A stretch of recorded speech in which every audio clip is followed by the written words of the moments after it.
আসসালামু আলাইকুম, আমার চ্যানেলে সবাইকে স্বাগত। আশা করছি আপনারা সবাই ভালো আছেন। আলহামদুলিল্লাহ আমিও ভালো আছি। তো আবার প্রতিদিনের মতো চলে এলাম আবার আর একটা রেসিপি নিয়ে। আজকে আমার রেসিপি হচ্ছে দুটো আলু আর দুটো ডিম দিয়ে বিকালের একটা অসম্ভব মজার নাস্তা রেসিপি। তো চলুন রেসিপিটা শুরু করি। প্রথমে আমি এখানে দুটো আলুকে এইভাবে খোসা ছাড়িয়ে ভালো করে ধুয়ে নিয়েছি। এরপর আলুটাকে আমি খুব পাতলা পাতলা করে কেটে নেব। তো দেখুন আমি দেখাচ্ছি কতটা পাতলা করতে হবে। তো আলুটা একটু লম্বা ধরনের বড় সাইজের নিলে ভালো হবে, কারণ সাইজগুলো একই ধরনের হবে। অসুবিধা নেই, যাদের বাড়িতে যেমন থাকে সেটাই নেবেন, মাঝারি সাইজের হলেও হবে।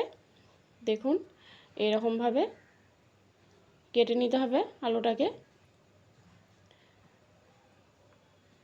তা আমি এখানে দুটো নিয়েছি, আপনারা চাইলে কম বেশি করে নিতে পারেন। তো সব আলুগুলোকে আমি এইভাবে করে কেটে নিয়েছি। দেখুন এরকম পাতলা করেই কেটে নিয়েছি। এরপর আমি এখানে একটা ফ্রাই প্যান বসিয়ে দিয়েছি। এর মধ্যে দিয়ে দিলাম সাদা তেল 3 চামচের মতো। এরপর আলুগুলোকে আমি খুব ভালো করে ধুয়ে নিয়েছি। ধুয়ে আলুগুলোকে এর মধ্যে দিয়ে দেব।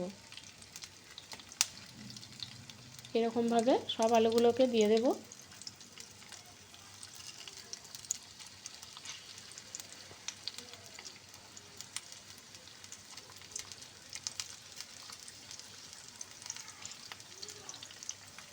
একইভাবে সব আলুগুলোকে আমি দিয়ে দিয়েছি। এরপর এখানে আমি দিয়ে দিলাম স্বাদ মতো নুন, আর দিয়ে দেব অল্প একটু হলুদ গুঁড়ো,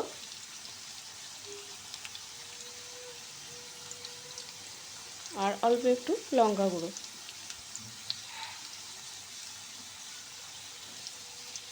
তো মশলাটাকে দিয়ে আমি খুব ভালো করে এর সঙ্গে নেড়েচেড়ে মিশিয়ে নিলাম।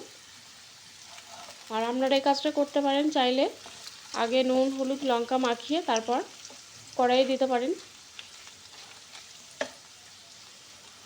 এইভাবে করে সবগুলো আমি উল্টে পাল্টে একটু হালকা করে ভেজে নেব।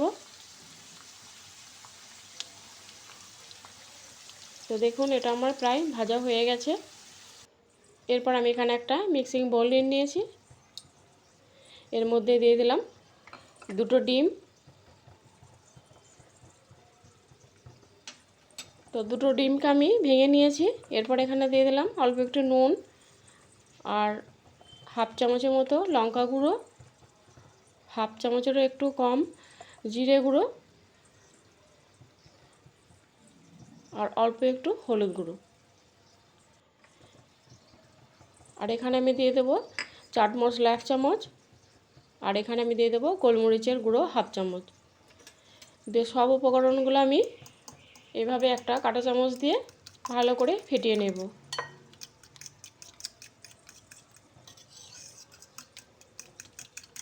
এভাবে করে ভালো করে ফেটিয়ে নেব।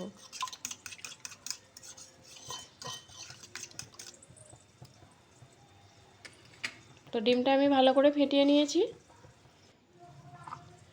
এরপর আমি এখানে নিয়েছি একটা বড় সাইজের পেঁয়াজ কুচি, 4-5টা কাঁচা লঙ্কা কুচি, আর একটা মাঝারি সাইজের টমেটো কুচি।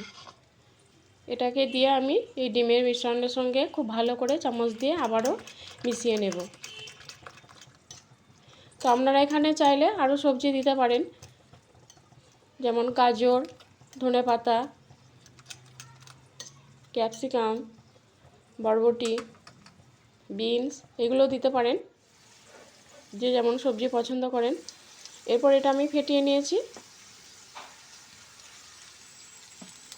এরপর যে আলু ভাজাটা আছে কড়াইয়ের মধ্যে, তো এই ডিমের মিশ্রণটা আমি এর মধ্যে দিয়ে দেব। তো দিয়ে একটা খুন্তি দিয়ে এভাবে ছড়িয়ে দেব আলুর মধ্যে।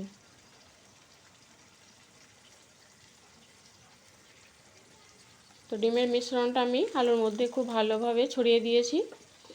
এরপর গ্যাসের আঁচটাকে মিডিয়ামে রাখতে হবে, না হলে পুড়া লেগে যেতে পারে।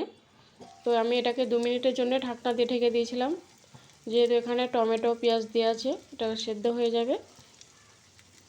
তো এইভাবে উপরটা যতক্ষণ না শুকিয়ে আসছে ততক্ষণ এটাকে উল্টাবেন না। এরপর এটা শুকিয়ে গেছে দেখুন, আমি এইভাবে করে একটা প্লেট দিয়ে এটা উল্টে নিলাম, কারণ খুন্তি দিয়ে এটা উল্টাতে গেলেই এটা ভেঙে যাওয়ার ভয় থাকবে।